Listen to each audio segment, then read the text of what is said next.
war on two fronts. First, in our hospitals to save lives. But the second front now is more and more an economic one as well, where folks are struggling to make ends meet, running out of money. New Yorkers who don't have enough money to pay the rent,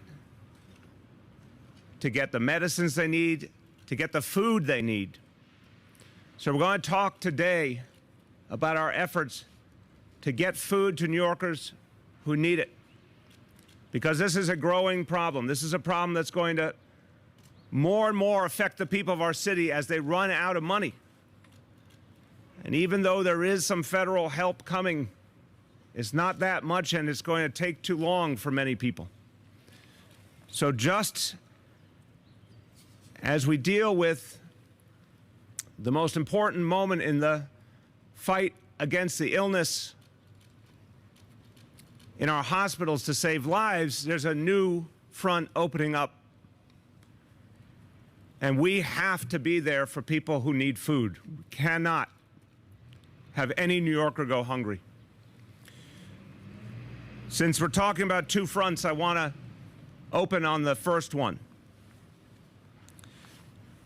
And I'm going to say to all of you, it is way too early to draw any definite conclusions. I want to really make sure none of us in public life tell you we have turned a corner until we are absolutely certain. We are not there yet. And I want to make sure no one stops practicing social distancing and shelter in place. We must continue those strategies if we're going to protect lives. But I can say in the last couple of days something is starting to change. We don't know if it will be sustained, but it is meaningful now. We projected to you, even on Sunday, that we had seen a little bit of progress in terms of when we were going to need ventilators. We've seen more progress now. So that means the number of people showing up in our hospitals who need a ventilator, that situation has improved a bit in recent days. I'm hopeful, but I'm not drawing conclusions until I'm 100% sure and my health team is 100% sure. But the good news is it is giving us some more time. It is giving us the opportunity to get more ventilators in and know we can get farther into the week. So that's very good news. Just the fact that we know we've bought a few more days and we can absolutely protect lives because ventilators will be there, that's crucial news. We'll have to see in the days ahead if it's something sustained and something that deepens, and we'll give you daily updates to tell you what's going on. But I want to at least note a little improvement in the last few days, and thank God for that. But as I said, when it comes to the economic battle, when it comes to battling to make sure that people have the food they need, that situation is not getting better, it's getting worse. And think about why. Because all those people lost jobs. All those people still work, but not as much. All those people are not getting a paycheck or getting a reduced paycheck. The number is staggering. The initial projection is at least 500,000 New Yorkers are either already out of work or soon will be. That is the kind of level of unemployment and economic distress. The only comparison you can make for that is the Great Depression, which scares me to death to even say that. And it's right where we are here. Here in Manhattan, I am reminded of what this city went through. In the Great Depression, I'm reminded of it because of the stories I heard from my family, my older relatives who went through the Depression right here in this part of New York City. And the stories they told about how difficult it was, how painful it was, how disorienting it was. We have to understand that what we're going through now, what we will go through, that's the only parallel we can look at. And we cannot underestimate the problem for everyday New Yorkers, especially when it comes to food. We're having a lot of people literally having to ask that question, where is my next meal coming from?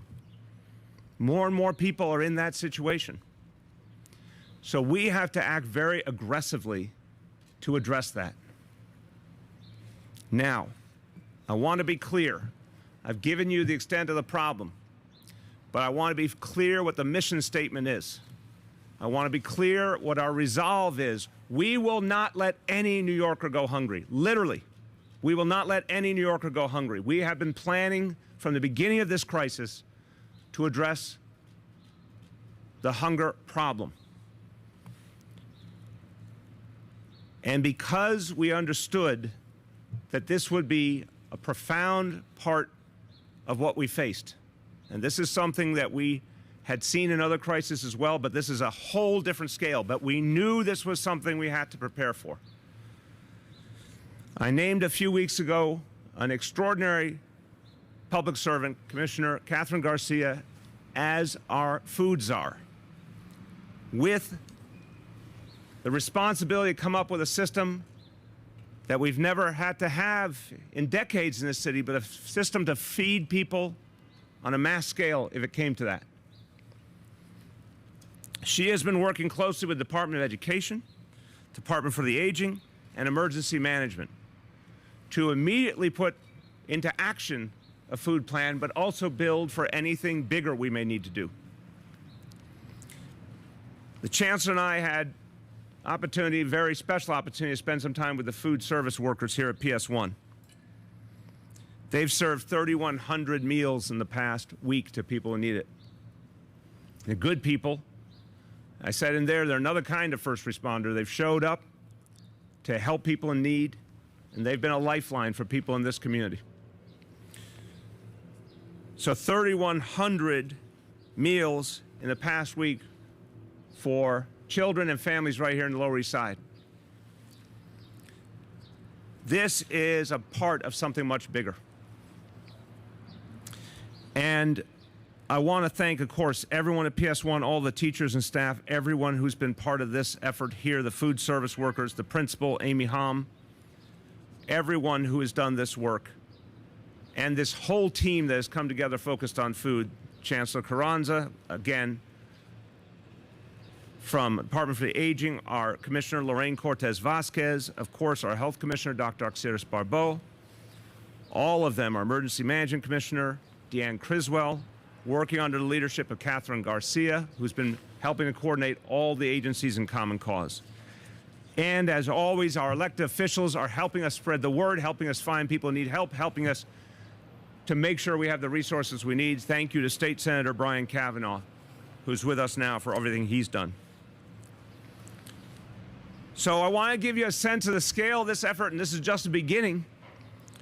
In the last 3 weeks, the efforts of Department of Education, Department for the Aging, Emergency Management, all coordinated by Commissioner Garcia, those efforts have provided 2.6 million meals to New Yorkers who needed food. 2.6 million meals in the last 3 weeks, and that is just the beginning.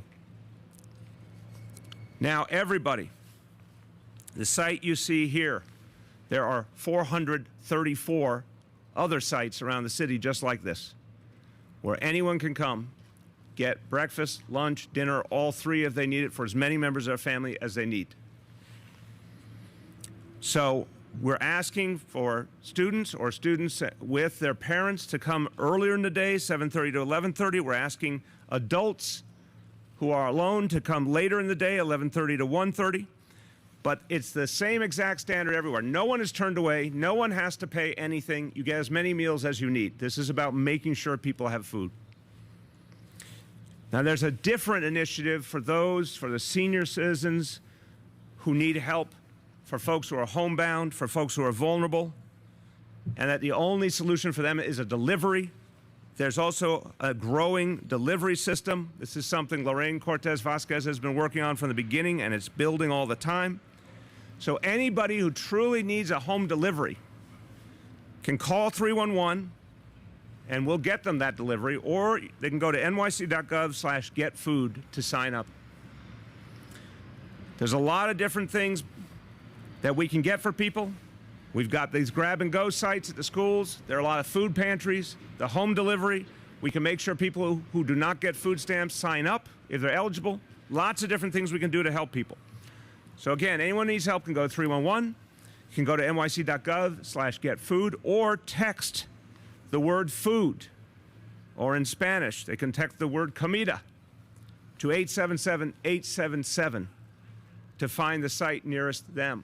So if anyone needs it, you can use that text, again, the word food or the word comida, to 877-877 and find out a site near you where you can get the food you need for yourself and your family. Now, that's about helping all New Yorkers, anyone in need. But I also want to mention something very particular about our heroes, our healthcare workers who are at the front lines dealing with this crisis. It's been a very, very difficult month for them. The month of March into April has been very, very tough. These folks are working so hard under such adverse circumstances, they often don't even have time to go outside for even a few minutes. They don't have time to go to the deli like they used to in the hospital or the cafeteria. They need help in every way they can get it, and we want food to get to them. So many people are responding in communities all over New York City and getting food to hospitals, helping our healthcare workers directly. But I want to mention some very special efforts. Really appreciate these efforts. For example, Lavazza Coffee, that company is helping hospital staff. They're donating 60,000 bags of coffee for doctors and nurses and hospital workers. And we all know how important it is to have coffee in the middle of this fight, so thank them deeply for that. On a very big level, amazing announcement today. This is something I'm announcing that's brand new. I want to thank Deborah and Leon Black, two New Yorkers who are showing extraordinary generosity. They have teamed up with the Mayor's Fund. They have donated $10 million to help get food and crucial household supplies for the families of the healthcare workers. So this initiative is called Healthcare Heroes, and Deborah and Leon Black have put their $10 million forward. They are looking for matching donations from others who can help. If more comes in, they're ready to provide another $10 million to match up to $10 million in donations from other donors. So an incredible, incredible effort. I want to thank both of them on behalf of all 8.6 million New Yorkers. They teamed up with the Mayor's Fund, and in turn, they have partnered, everyone's partnered with the company Aramark that does food services.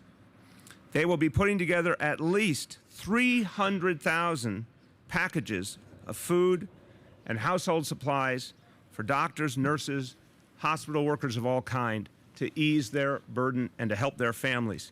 The Red Cross will be doing a lot of the deliveries for the healthcare heroes. The Robin Hood Foundation will be managing the matching funds to make sure that as other donations come in, we activate that match. This entire initiative will be beginning to deliver these crucial supplies and the food to the families of the healthcare workers, hopefully no later than Monday, maybe even sooner. So that's an amazing effort. We also have an effort by New York Roadrunners. They're a wonderful New York organization. Last week they have 20,000 pairs of gloves to help our healthcare workers. Now they're donating 10,000 meals for doctors and nurses and frontline staff. So we see so many different efforts coming together. Everyday New Yorkers standing up, people doing everything they can to help our heroes. Now, one more point I want to make before some quick summary in Spanish.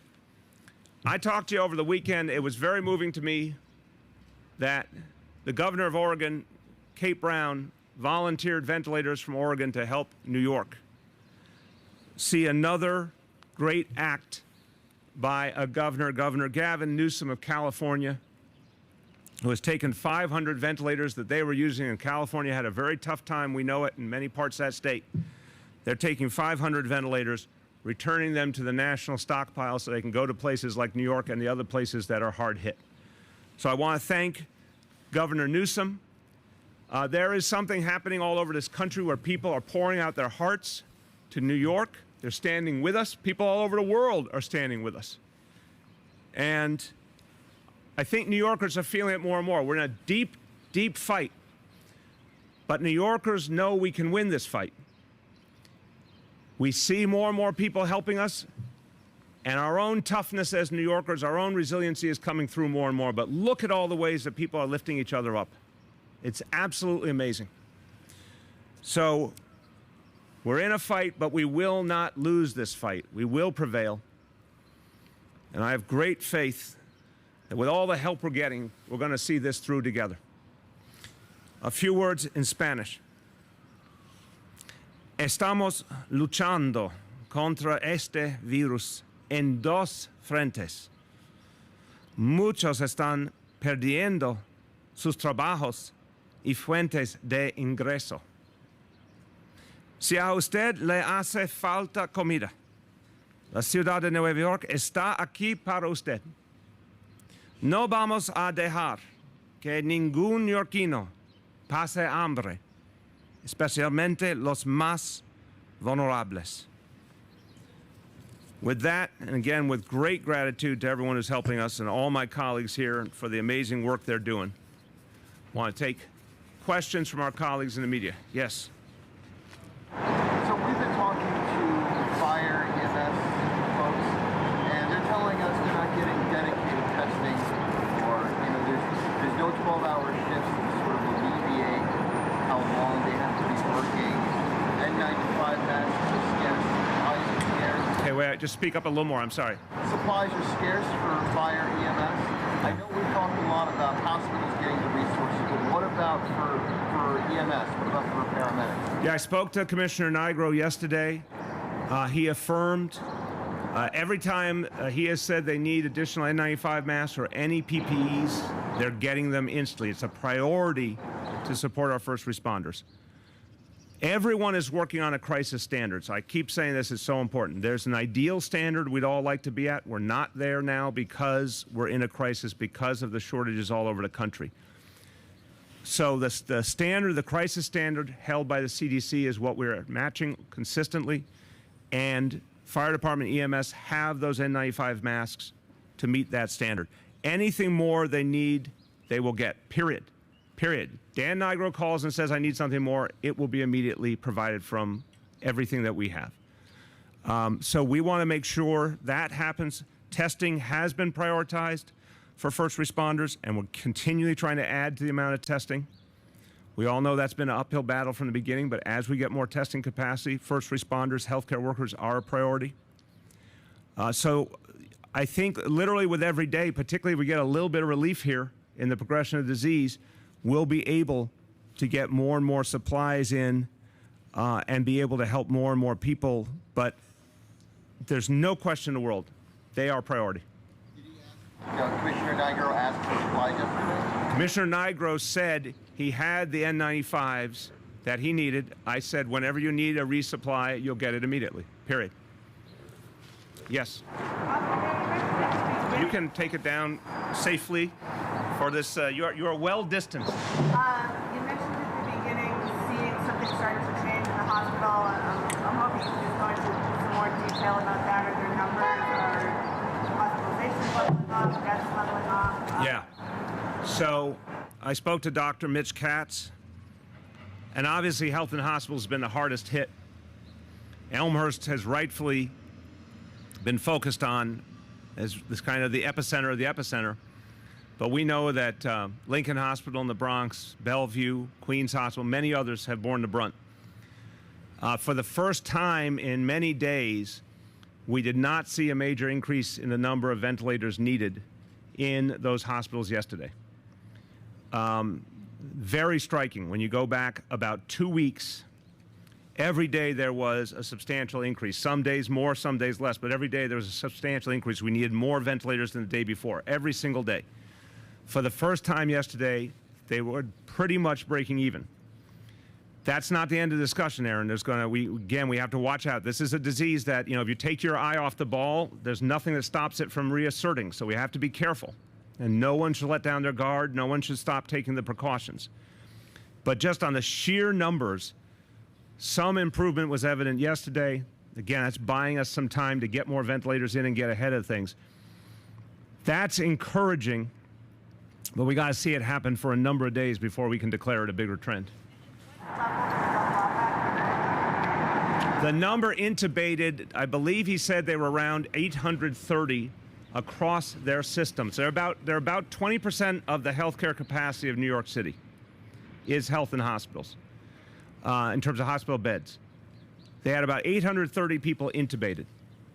So that number was pretty stable from Sunday into Monday. That's the total number. Correct. Okay. On the state level, they see, the deaths have also started to kind of level off. We see that. We are tracking the state information is what we are using. And so we agree with the state on that, but also, and I think the state's in the same place, we want to report something good, just like we have had to report the tough stuff, but it's too early to call it a pattern or trend because we don't want a situation where, you could see something change rapidly the other way, and we don't want to give people the wrong sense of things. Also, really crucial, this is testament to the fact that social distancing, shelter in place, clearly is having an impact. We got to keep it tight if we're going to consolidate our gains here. If people suddenly start loosening up, you're going to see those numbers shoot right back up. Yes. So You can take it down for this. You're within your rights. we're talking about social distancing. What is happening in laundries, supermarkets? I see people into the laundry full of people and then without wearing a mask, and this is getting people, it's not getting the message. What do you think about this? Because I know that laundries are essential places, so there isn't a limit for the people that can be outside, but should be the government do something about getting implementation of more rules, because nothing is being done. That's what I think. Well, I don't think nothing's being done. Right. You've seen some examples, and I'm concerned about that. I think in general, because look, our enforcement agencies, NYPD, FDNY, Sheriff's Office, Buildings Department, you name it, they've been out there constantly now for weeks. Hundreds of thousands of times they've gone to businesses, they've gone up to everyday New Yorkers to do enforcement. And what we're finding consistently is people do respond to the enforcement. If they're told break up, if they're told spread out, they do it, with very, very few exceptions. What we've got to keep tightening up is that if you see something, call 311, and that enforcement is supposed to come rapidly. Had this conversation with Commissioner Shea and the other commissioners. That has to be very fast.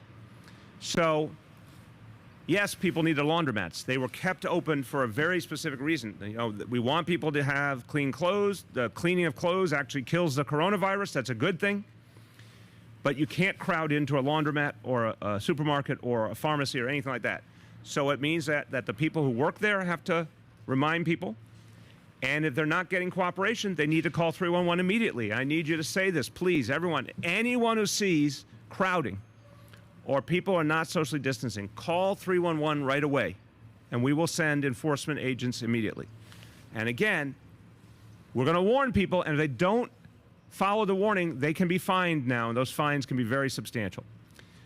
But what we want to do is if someone shows up to the laundromat, it's too crowded, hold back, form a line. If you can't wait, come back another time. People should be really smart. Only go to the laundromat as little as you can. Don't go all the time. Go as infrequently as you can. The same with the grocery store. Go as few times as you can, stock up, and then stay home. But that ability to send enforcement over quickly is what will make all the difference here. Who has not gone? Okay, Jeff. Mr. Mayor, there's some concerns being raised from people around the city that the virus is exacerbating inequality. There have been concerns raised about testing, where it's available, number of beds in certain parts of the city, and also that the city hasn't released ethnicity data of who's been infected with coronavirus. So I'm hoping you can address the issue of inequality and why the city won't release ethnicity. We are releasing data this week. The data in an atmosphere of crisis is less precise. This won't surprise you, Jeff. Gender is immediately available, age is immediately available, the ethnicity data in a crisis atmosphere where healthcare is being provided rapidly to everyone that can be reached, that's been less of a focus to get the ethnicity data in that environment. So we have enough data to put out. I'm not sure it is as perfect as it could be, and I think it'll take time to make it better, but we're going to have something out this week for sure. And what it will show, and I've already spoken to this from the maps that the health department has put out, this is clearly tracking health disparities in general. I've said that before, I'm going to say it again. I cannot be more blunt. This disease is affecting people disproportionately in lower income communities, in communities that have had more health problems historically, and in communities of color. The extent of that disparity we're still trying to fully understand, and the data will help us understand, but it will not be the final word, because again, it is preliminary and imperfect data in the middle of a crisis. But there's no question in my mind, we've already put that out publicly, we've already said there is a disparity dynamic here. It is real, it is meaningful. Now, how do we keep addressing that? First of all, on the question of beds, there is no question we've been tracking beds to a fairly well. Beds have been available, are available. Right now, I've had this conversation with Mitch Katz literally every day with a whole team of people at OEM. We projected the worst case scenario. We prepared for the worst case scenario. We are not experiencing the worst case scenario right now. Thank God. There is no place in our public hospitals, and Jeff, you would agree, the public hospitals are explicitly the place where so many people who experience those health disparities go for their care. That's the #1 venue. There are beds in all of our public hospitals. Some have had to transfer patients at times, at peak times, from one public hospital to another, but there's always a bed. So we know there's disparity. The whole effort to keep ahead of this with the ventilators, with the PPEs, has been for everyone.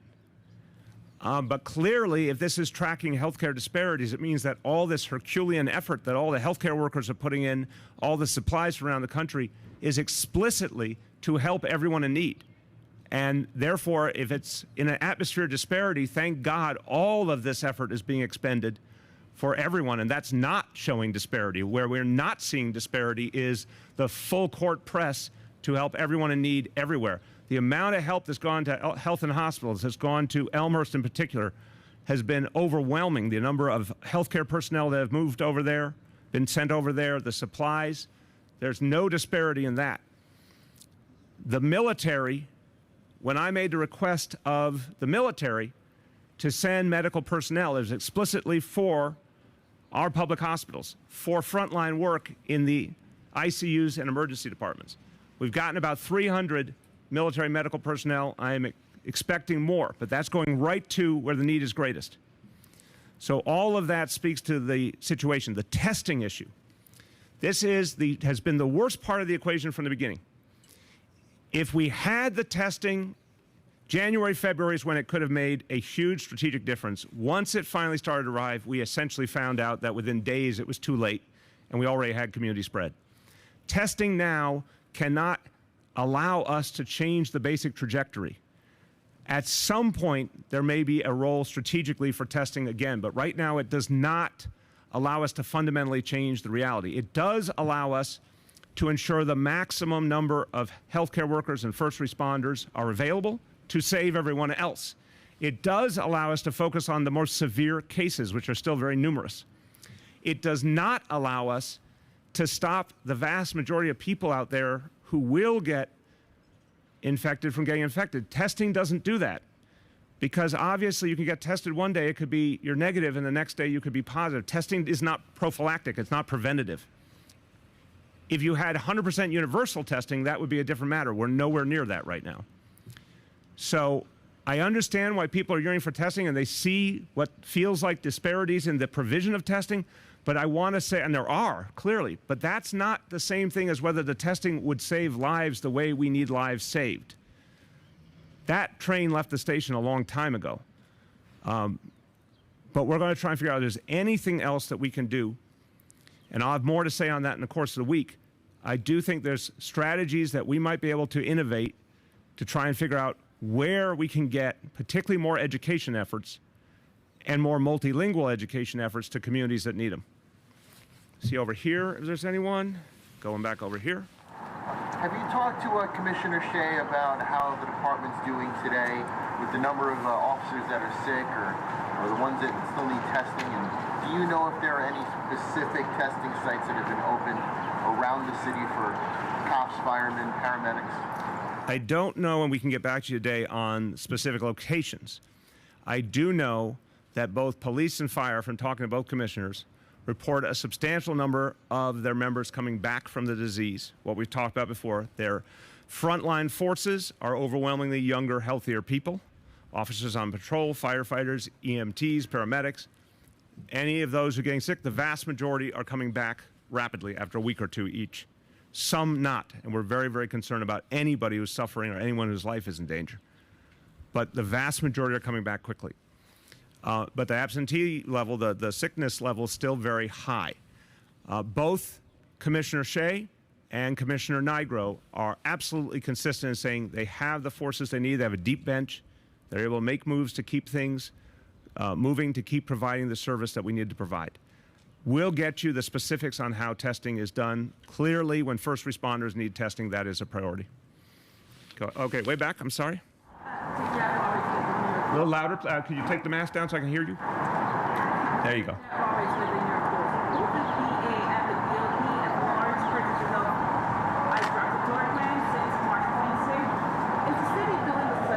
I couldn't hear the beginning.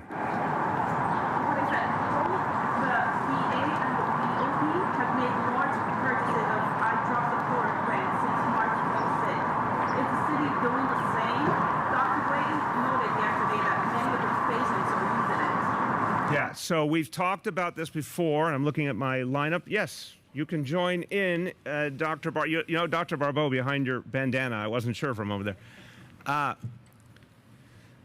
The city is continuing, the health department, health and hospitals continue to look at this issue and try and determine how helpful it could be. What Dr. Katz said, I believe it was yesterday or Sunday, is that it is being administered to certain patients who are COVID positive because of the extremity of their sickness, to see if it would be helpful. But that is in reaction to particular dynamic that an individual is having with the disease, not a broader effort, because so far, as I understand, Dr. Barbeau will comment, there aren't the kinds of studies to clarify what you would gain from it versus the dangers and the negative side effects. As I understand it, there are side effects that could be very severe, particularly for older or more vulnerable people. And so trying to strike that balance has been a big question in the healthcare community. Dr. Barbeau, let me hold on. I'm going to go back. Get out of your way. So I want to echo what the mayor said in terms of the use of hydroxychloroquine. I think the main point here is that health and hospitals, in collaboration with other hospital systems throughout the city, have been looking at any and all potential therapies to help save as many New Yorkers as possible. And hydroxychloroquine is one of those early medications. I think that there have been, to date, very few patients actually able to take the medication. So it's too early to say what the clinical benefit has been. Dr. Katz has been clear that the focus of using hydroxychloroquine has been to try and have individuals who are currently suffering respiratory distress from having to keep them go on ventilators, which I think is a really critical component. But again, it's still too early to know what the efficacy of hydroxychloroquine will be. And again, that's why it's really so critical for us as a city to adhere to social distancing, because what we're trying to do is not only slow the spread, but reduce the potential impact to individuals who may be adversely affected, especially those above the age of 50 with chronic underlying illnesses. Okay. Anyone else? Karen.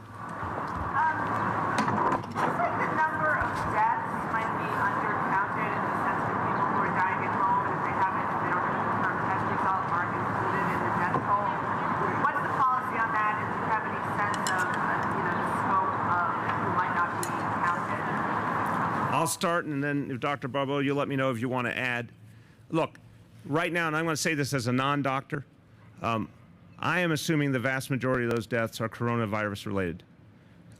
It's understandable in a crisis that being able to make the confirmation is harder to do with all the resources stretched so thin, and with the central concern, Aaron, I think you would agree, the concern, the first use of all of the everything we've got, our professionals, our healthcare workers, our resources, the first thing we are focused on is saving the next life. So we do want to know the truth about what happened in every death at home, but I think we can say at this point, it's right to assume the vast majority are coronavirus related, and that makes it even more sober, the sense of how many people we are losing, how many families are suffering, how real this crisis is. It's again why I'm trying to be very careful, even while saying we see some good news, that we not overrate the good news. So I think we'll, over time, be able to get a clearer picture, but I don't even doubt for a moment what that broader reality is and how we should think about it to drive our action to keep saving lives. Anything you want to add? You're good? Okay. Last call. Anyone else? Yes. The city's plan to deal with the morgue space and bodies and patients that die. Where are we exactly in the city's disaster surge plan? Again, I'm going to be very clear that I'm just going to draw a line on this question. I'm going to say what I said last night on New York One. And I really am not going to keep getting into detail. We have the capacity we need. We don't want, we are hoping and praying we never have to come near using it. We're getting tremendous support from the military and the federal government. Everything we have asked them for, they've given us. We have a lot of capacity to deal with it. But remember, this is about human beings. This is about families that are suffering. And the reason I don't think it's something that we should dwell on is, I think every time we talk about it, we're talking about families that are going through a lot of pain right now. To them, it's their loved one. It's not some bigger discussion. It's about the person in their life they've lost. And we want to be really dignified and really respectful in our support for those families. So we're going to do everything we can to handle each case one by one, respectfully. And we will be able to deal with whatever's thrown at us. But right now, I just want to leave it at that and say the focus is on being respectful to those families while always putting everything we have into saving the next life. Last call. Okay, thank you, everyone.